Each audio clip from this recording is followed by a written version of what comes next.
souvenir que depuis longtemps je voulais vous rendre. De moi? Je ne vous ai rien donné. Si, cher Seigneur, et vous le savez bien. Reprenez tout. Les plus riches présents perdent de leur valeur quand celui qui les donnait se montre cruel. Hamlet, adieu. Attendez! Êtes-vous vertueuse? Monseigneur? Êtes-vous belle? Que voulez-vous dire? Que si vous êtes à la fois vertueuse et belle, il faut vous méfier. Les deux choses ne vont-elles pas ensemble? Non, certainement non. La vertu aura fait de la beauté aura fait de la vertu une maquerelle, bien avant que la vertu n'ait eu le temps de dire un mot. Oh, vous, je vous ai vraiment aimé. Du moins, vous me l'avez fait croire. Vous n'auriez pas dû me croire. Je ne vous aimais pas. Je fus d'autant plus trompée. Au bordel. Au couvent. Va. Va. Va. Pourquoi ferais-tu des enfants? Regarde-moi. Je pourrais m'accuser de choses telles qu'il vaudrait mieux que ma mère ne m'ait pas fait. Les êtres comme moi, rampant entre ciel et terre, à quoi bon? Tous, ne te fie à aucun de nous. Allez, au couvent. Va. Va. Si toi tu te maries, je te dis ceci, et ce sera ta dot. Même chaste, même pure, même comme de la glace, tu n'échapperas pas à la calomnie.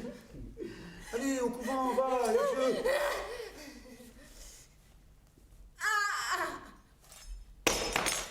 Mais si tu tiens quand même à te marier, épouse un imbécile. Car les autres savent bien ce que vous faites d'eux. Texte. Allons au couvent. Allons, au couvent. Dépêche-toi et adieu. Vous croyez peut-être que je n'ai pas vu tous ces barbouillages sur votre figure. Ainsi vous avez un visage et vous vous en faites un autre. Vous vous trémoussez, vous trottinez, vous ésayez. Hein? Vous donnez des surnoms à ce que Dieu a créé. Vous êtes impudique sous une feinte candeur. Tout cela m'a rendu fou.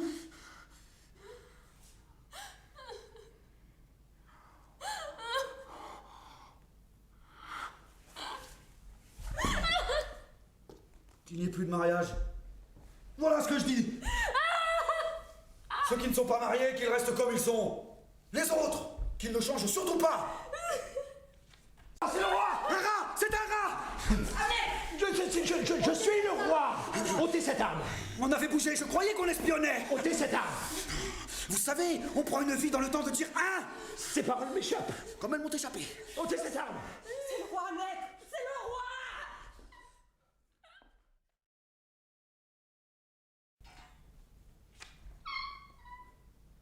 Yo. Yo.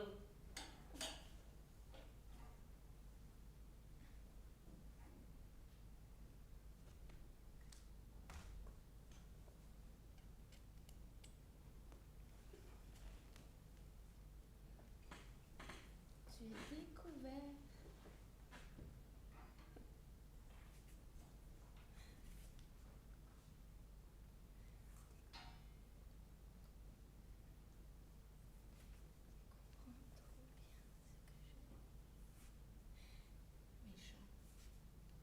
Méchant. Tu comprends trop bien ce que je vais dire. Silence! Je vais partout répandre cela! Silence!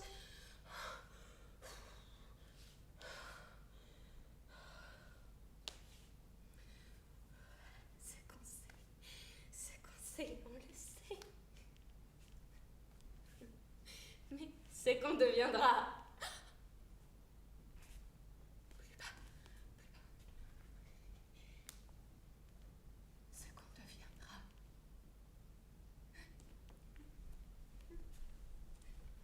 Je sais la vérité.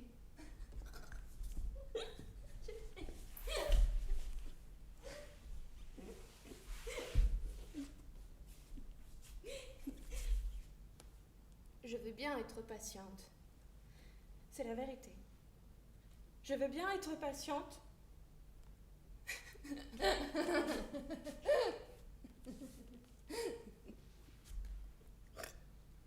Mais non. Il a péri. Il a péri. Il périra.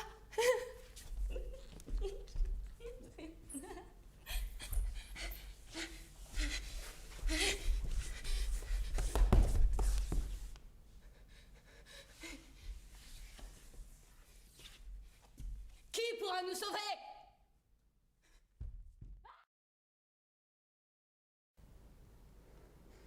La réflexion, c'est elle qui nous fait lâche. Ophélie.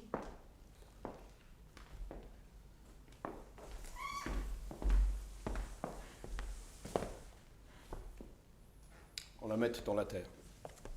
Ophélie. Morte. Non pas la faute du roi. C'était un accident. Elle n'est pas allée à l'eau, l'eau est venue à elle. Elle ne s'est pas noyée elle-même. Noyée. Noyée. Au-dessus de la mer penche un arbre, c'est là qu'elle était. A-t-elle voulu alors, aux branches qui pendaient, grimper? Une branche s'est rompue. Elle est tombée dans l'eau. Noyée. Noyée.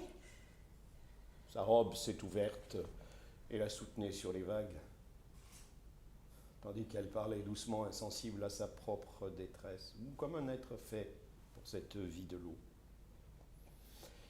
Mais que pouvait durer cet instant? Alourdi par ce qu'ils avaient bu, ses vêtements l'ont arraché à son long monologue et l'ont conduite à cette mort dans le sel et la boue. Va-t-on l'ensevelir en terre chrétienne, elle qui est partie sans crier gare?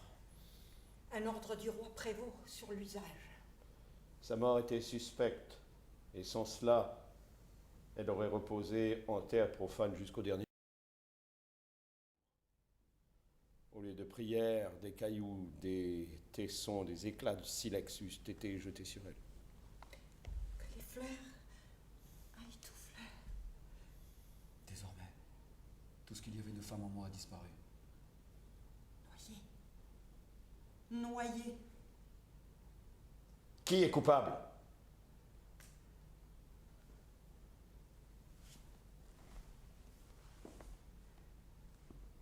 Ce n'est certes pas le roi.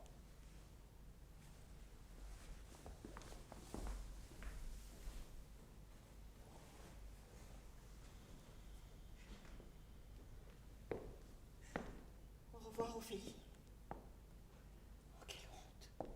Quelle honte.